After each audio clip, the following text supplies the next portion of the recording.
عليكم ورحمة الله وبركاته. إلى حضرة نبينا ومولانا محمد رسول الله صلى الله عليه وسلم وآله الكرام وأصحابه العظام ولجميع المسلمين والمسلمات والمؤمنين والمؤمنات الأحياء منهم والأموات لهم الفاتحة. أعوذ بالله من الشيطان الرجيم. بسم الله الرحمن الرحيم. الحمد لله رب العالمين الرحمن الرحيم مالك يوم الدين. إياك نعبد وإياك نستعين. اهدنا الصراط المستقيم صراط الذين أنعمت عليهم غير المغضوب عليهم ولا الضالين. آمين. أعوذ بالله من الشيطان الرجيم. بسم الله الرحمن الرحيم. الحمد لله رب العالمين والصلاة والسلام على أشرف الأنبياء والمرسلين سيدنا ومولانا محمد وعلى آله وصحبه أجمعين. اللهم اغفر لنا ذنوبنا ولوالدينا وارحمهما كما ربيانا صغيرا ولجميع المسلمين والمسلمات والمؤمنين والمؤمنات الأحياء منهم والأموات. اللهم فقهنا في الدين وعلمنا التأويل برحمتك يا أرحم الراحمين. وصلى الله على سيدنا محمد وعلى آله وصحبه وسلم. الحمد لله رب العالمين.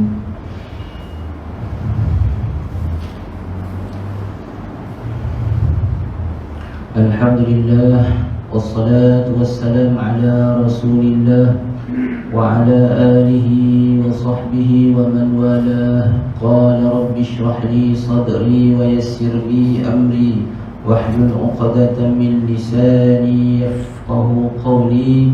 رب يسر ولا تعسر يا كريم. رب تمم بالخير. سبحانك لا علم لنا إلا ما علمتنا إنك أنت العليم الحكيم. ولا حول ولا قوة إلا بالله العلي العظيم. Yang saya muliakan Tuan Pengurusi Al-Jamaliyah Surau Jamaliyah, Haji Alias, Barisan Jawatan Kuasa Surau, Tuan Imam, Tuan Bilal, seterusnya hadirin dan hadirat yang dirahmati Allah, segala muslimin muslimat yang dikasihi oleh Allah Subhanahu wa taala sekalian. Syukur yang tidak terhingga kita panjatkan kehadrat Allah Subhanahu wa taala kerana memberi kesempatan kepada kita semua di saat orang lain pun mempunyai kesempatan untuk berbuat ibadah, tetapi Allah tidak memberi keizinan kepada mereka untuk sama-sama datang bersama dengan kita. Dan Allah memberikan kita, masih lagi diberi kita peluang di saat ramai di kalangan sahabat-sahabat kita telah pergi mendahului kita. Dan seperti saya ingat saya lah, bulan ni saja kita dah berapa banyak kali tahlil lah kita buat untuk arwah-arwah, ya, arwah-arwah yang telah pergi dahulu daripada kita. Jadi mungkinkah esok, mungkinkah lusa, hari kita pula akan dijemput oleh Allah Subhanahu wa taala. Nah, hari-hari malam ni insya-Allah ada lagi majlis tahlil untuk ibu mertua kepada Tuan Haji Alwi. Jadi saya rasalah, seingat saya akan ambil masa sedikit lah untuk kuliah, dan kita akan buat tahlil sebelum Isyak insya-Allah. Lepas Isyak kita buat lagi sekali bacaan surah Al-Mulk kita insya-Allah. Mudah-mudahan dengan acara ibadah macam ini dapat mendatangkan, dapat memanggil rahmat Allah kepada kita semua insya-Allah, kepada jemaah di sini dan juga kepada penduduk-penduduk di sini insya-Allah. Mudah-mudahan penduduk-penduduk di sini akan mendapat taufik hidayah. Kita doakan sama-sama dah sahabat-sahabat kita yang masih belum lagi dapat sampai ke surau kita ni, kita doakan sama-sama. Mudah-mudahan dengan corong-corong apa ni mikrofon kita ni sampai ke telinga dia dah, dan dia terbuka hati. Terbuka hati, Allah bukakan hati, bagi hidayah, bagi taufik kepada sahabat-sahabat kita. Mudah-mudahan bukan kita seorang yang dapat rahmat Allah, tetapi sahabat-sahabat kita lah, insya-Allah. Dan kita sama-sama doa. Jadi hari ini kita baca kitab macam biasa, kitab Bidayatul Hidayah. Tapi sebelum kita baca kitab Bidayatul Hidayah, sukalah saya ingatkan diri saya sendiri, ya. Terutama sekali diri saya yang bercakap ialah yang ada depan saya ni tarah-tarah orang hebat belakang dah ni, tarah wali belakang dah. Saya rasa ya kocik je rasa ni. Haji Aziz telefon tadi, Haji Aziz telefon ni kata nanti. Ya Allah, tapi tak apalah. Kita sama-sama dah. Saya nasihat diri saya, bercakap ni untuk nasihat diri saya sebenarnya, bukan nasihat sahabat-sahabat saya. Jadi saya nasihatkan untuk diri saya dan juga sahabat-sahabat sekalian lah, ya. Mudah-mudahan kita semua, ya, taraf kita ni, darjat kita di sisi Allah dinaikkan oleh Allah Ta'ala. Itu yang kita fikir. Kita fikir supaya Allah ni bagi rahmat pada kita. Andai kata ada silap kita tak perasan dah. Kita tidak perasan di manakah silap sebenar kita, ke mana. Kita rasa betul lah kita buat ni baik, semua datang surau. Kita tak tahu sebenarnya mungkin ada kesilapan yang kita buat yang mengundang kemurkaan Allah. Kita tak perasan. Kita tak perasan. Jadi hari ini, ya, dalam kuliah-kuliah daripada tuan-tuan guru yang lain dah, semuanya sekali kuliah tu nak cari mana silap diri kita. Bukan nak cari silap orang lain, cari silap diri sendiri. Saya pun dengar ceritanya kuliah-kuliah mana-mana cari silap diri sendiri. Ke mana silapnya? Andai kata dari segi tutur kata, andai kata perbuatan, andai kata macam-macam lah. Bahasa badan kita kadang-kadang mengundang kepada dosa, mengundang kemurkaan Allah Subhanahu wa Ta'ala. Hari ini insya-Allah saya sukalah saya baca dua hadis daripada Rasulullah sallallahu alaihi wasallam berkaitan dengan zikir selepas subuh, wirid selepas sembahyang subuh dan selepas sembahyang maghrib. Dua hari ini, dua waktu penting. Kerana apa? Kerana apa Rasulullah sebut subuh dengan maghrib? Kerana waktu subuh ini merupakan peralihan waktu daripada malam ni. Bila waktu subuh ni nak pergi ke siang, waktu siang terang benderang dah. Daripada subuh nak pergi subuh ni, daripada waktu malam nak pergi ke siang. Manakala satu lagi hadis yang disebutkan oleh Rasulullah supaya berwirid selepas sembahyang maghrib. Kerana apa? Kerana perubahan waktu siang kepada malam, supaya dua-dua siang dan malam ini ada penjagaan daripada Allah Ta'ala. Siang pun Allah jaga kita dan malam pun Allah akan jaga kita, ya.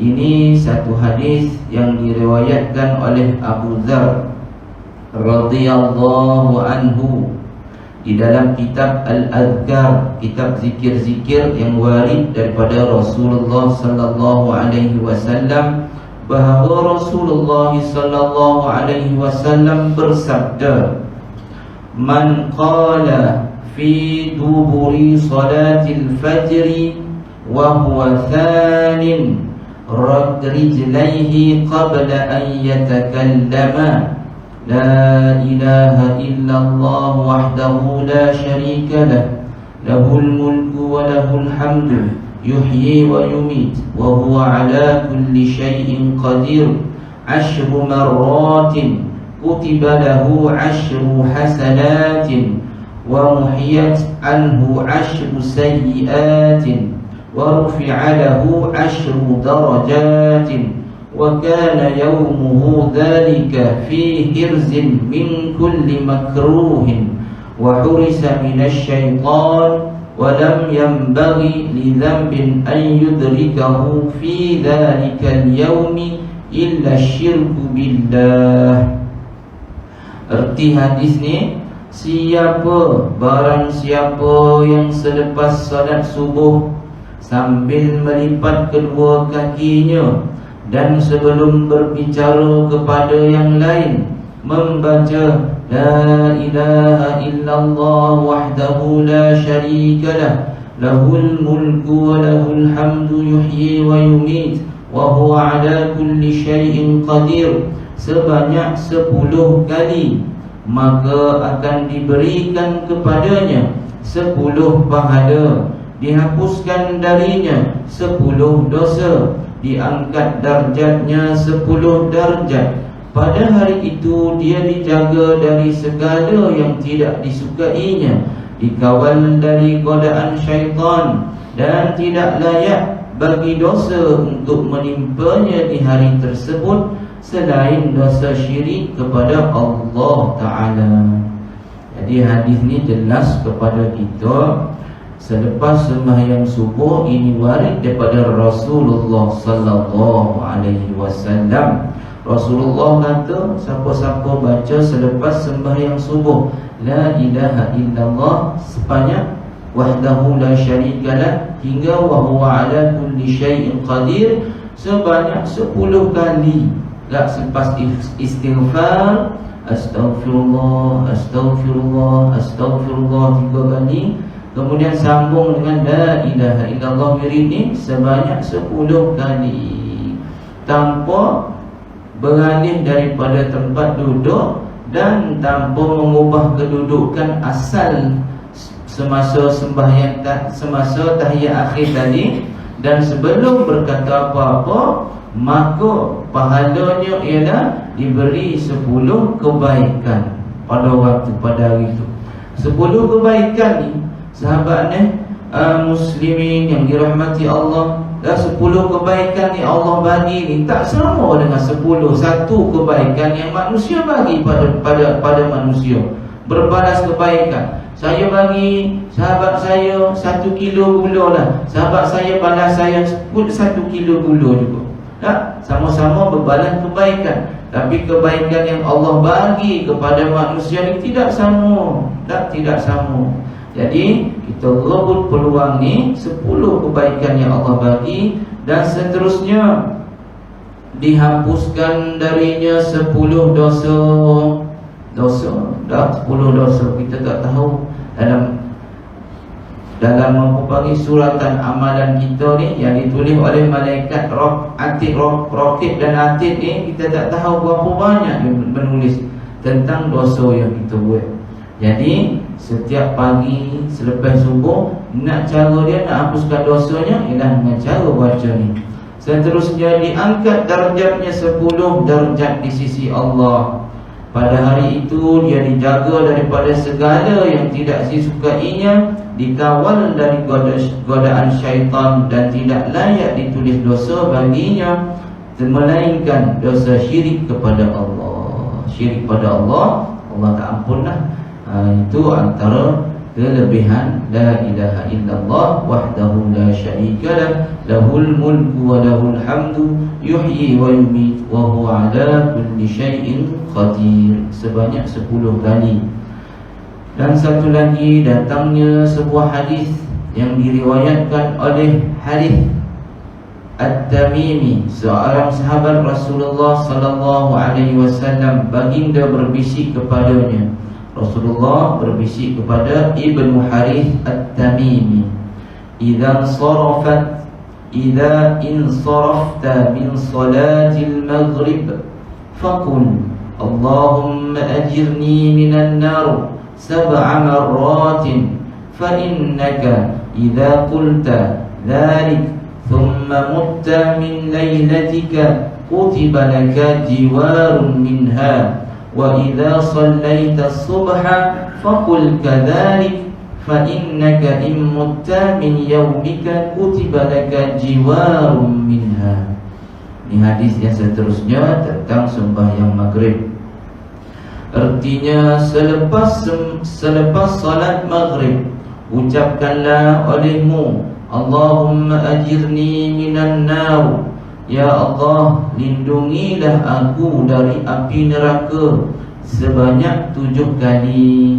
Sesungguhnya apabila engkau mengucapkan demikian, kemudian engkau mati di malam itu, maka engkau pasti dilindungi dari api neraka. Dan selepas solat subuh juga ucapkan demikian. Sesungguhnya apabila engkau mengucapkan demikian, kemudian engkau mati pada hari itu, maka engkau pasti dilindungi oleh api neraka. Dilindungi dari api neraka. Jadi benda yang sama, Allahumma ajirna minan nar sebanyak 7 kali. 2 sembahyanglah, subuh dengan maghrib. Manakala sembahyang asar, sembahyang zuhur dan sembahyang isyak, kita baca 3 kali sahaja. La ilaha illallah 3 kali, Allahumma ajirna pun 3 kali di dalam sembahyang zuhur, asar dan juga isyak. 3 sembahyang ni. Yang sembahyang yang warid pada Rasulullah, sembahyang subuh dengan sembahyang maghrib. Sebab perubahan waktu tu, siang kepada malam, malam kepada siang. InsyaAllah sama-sama kita dah. Mudah-mudahan kita dapat buat dah. Andai kata dah, ini untuk guru kata, andai kata dah mengubah kedudukan daripada duduk tahiyat tadi, tawarruk tadi, dah akhir tahiyat bagi salam, Assalamualaikum, Assalamualaikum, kita ubah kedudukan. Dapat tak benda ni? Benda yang 10 kebaikan, 10 dosa dihapuskan, 10 darjat diangkat, dapat tak? Kata Tok Guru, tak dapat dah. Sebab apa? Sebab dah mengubah kedudukan. Melainkan darurah. Kalau saja-saja tak dapat, rugi lah. Sangat-sangat rugi. Dah semayang dah habis selesai, terus menyandarkan dinding. Tak boleh dah tu. Rugi dah. Rugi nak rebut ni, peluang ni. Rugi sangat-sangat. Ataupun dah Assalamualaikum, Assalamualaikum, terus cuik kawan sebelah bercakap benda lain dulu selain berkata-kata, kerana Allah, benda-benda yang boleh mendatangkan ingat pada Allah. Pun rugi juga. Sama-sama rugi. Sembahyang dalam sembahyang tu tak tahu berapa banyak markah kena tolak dah.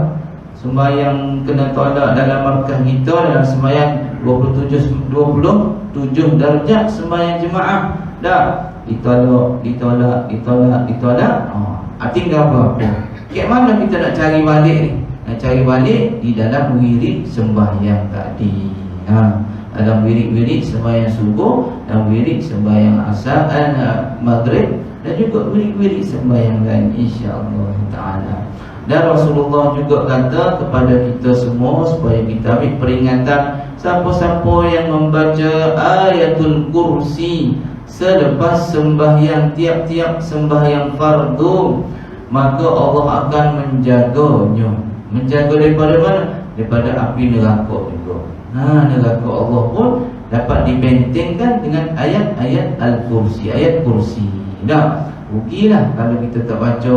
Kalau nak cepat tu lain, tergesa-gesa ada benda penting yang kita perlu selesaikan, tak ada masalah. Kalau saja-saja, rugilah semayang. Rugi semata-mata semayang tu.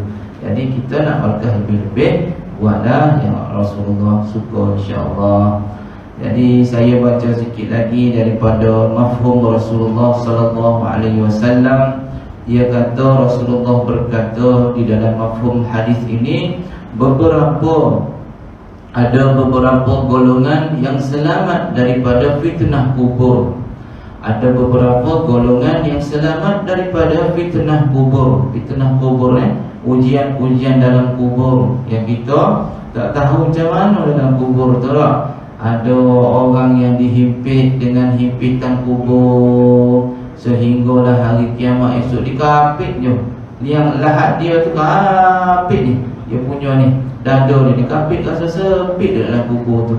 Dalam kubur tu gelap gelita, tak ada siapa-siapa dah. Tak ada siapa nak mari jalan, nak mengharapkan anak kita hari Jumaat untuk mari untuk bagi hadiah kepada si mati pada hari Jumaat kau hari-hari mana kau tak. Jadi payah nak menunggu-nunggu pahala-pahala tu.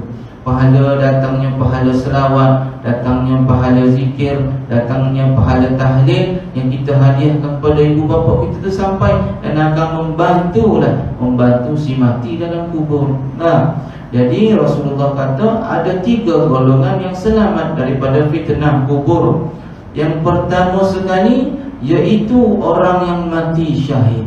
Nak cari mati syahid payah dah sekarang ni dah. Nak berperang, nak diperang masa zaman Nabi dulu payah dah.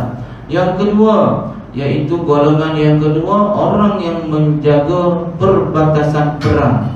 Orang yang jadi jaga sempadan perang ni, pun yang kedua selamat daripada fitnah kubur. Manakala golongan yang ketiga, insya-Allah kita akan jadi golongan yang macam ni. Kita cari sama-sama peluang untuk duduk dalam golongan yang ketiga ni, iaitu orang yang istiqamah baca surah Al-Mulk pada setiap malam. 3 ni. Jadi pertama tadi mungkin kita dah terlepas dah. Yang kedua mungkin juga kita bukan ahli askar, tentera bukan. Dan yang ketiga, golongan yang selamat daripada fitnah kubur, Rasulullah kata orang yang sentiasa istiqamah baca suratul Mulk. Jadi surah kita alhamdulillah, surah kita alhamdulillah daripada ilham daripada Allah Subhanahu taala bagi kepada tuan jemaah kita, dan kita boleh buat gerakkan satu program iaitu baca suratul Al-Mulk sama-sama dah. Mudah-mudahan kita dah mati kita nak harap pada siapa lagi? Nak harap pada anak-anak kita. Allahu Akbar. Mungkin kita boleh tinggal benda lain pada anak kita dah. Kita tinggal harta pada anak kita, dia bunuh habis. Bagi tanah pada anak kita, habis dia bunuh dah. Jadi apa lagi kita nak harap pada anak-anak kita yang di ke bumi tu kan, Allah pakat-pakat balik tak ada, tengok-tengok lagi kubur setahun sekali dia pergi. Bila? Hari raya je. Jadi alhamdulillah lah kita takkan dapat macam tu. Mudah-mudahan anak-anak kita akan sentiasa doa kepada kita. Jadi apa yang kita nak harapkan ialah amalan yang kita buat sendiri untuk diri kita. Yang ketiga lah, golongan yang sentiasa baca surah Al-Mulk. Jadi dalam surah Al-Mulk ni panjang sikit tak apa dah. Belum masuk lagi kitab ni. Jadi dalam surah Al-Mulk, dalam satu ayat dia kata, Allah kata wa huwal latiful khabir. Ada dia tak? Ada wa huwal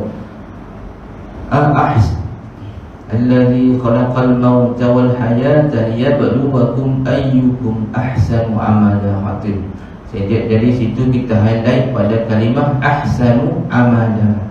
Ahsanu amala maksudnya Allah ni menciptakan kehidupan, Allah juga ciptakan kematian. Sebab apa? Liyabluwakum, untuk menguji kita semua ni.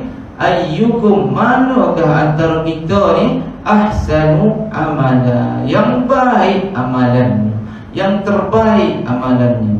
Allah tak kata aktsaru amala. Ada ulama mengatakan Allah tidak mendatangkan di dalam surah Al-Mulk kalimah aktsaru amala. Kerana apa? Aktsaru ni maksudnya orang yang banyak buat kebaikan. Dah, Allah tak kata gitu. Allah kata ahsanu, yang sebaik-baik amalan. Walaupun sedikit amalan tu, tapi amalan itu ialah amalan yang sangat baik di sisi Allah. Berbeza dengan aksaru, yang banyak amalannya tapi habuk pun tak ada. Kita tak nak yang macam tu. Kita nak cari golongan yang ahsan amala, golongan yang sentiasa ada kebaikan pada amalannya. Amalan yang baik ini dapat dirasai oleh kita sendiri. Kita buat benda baik, kita rasa. Mari sini, kita terasa benda tu memberi kemanisan. Contoh kita semayang, kita rasa manis. Contoh kita bagi sedekah, kita rasa manis dengan sedekah itu. Contoh kita buat kebaikan pada siapa-siapa, kita rasa manis je. Tak? Dan kita tidak akan mengungkit kembali kebaikan yang kita buat pada siapa-siapa. Tak? Contoh kita buat tolong seseorang tu, tolong seorang tu, bagi duit kepada dia dah miskin masa tu dah. Tiba-tiba kita bagi modal, dia pandai menego kaya raya. Tiba-tiba bila kayanya, dia tak ingat kita. Terdetik hati kita, Allah dulu aku tolong orang ni, tapi dah kaya sekarang tak pandang pun aku.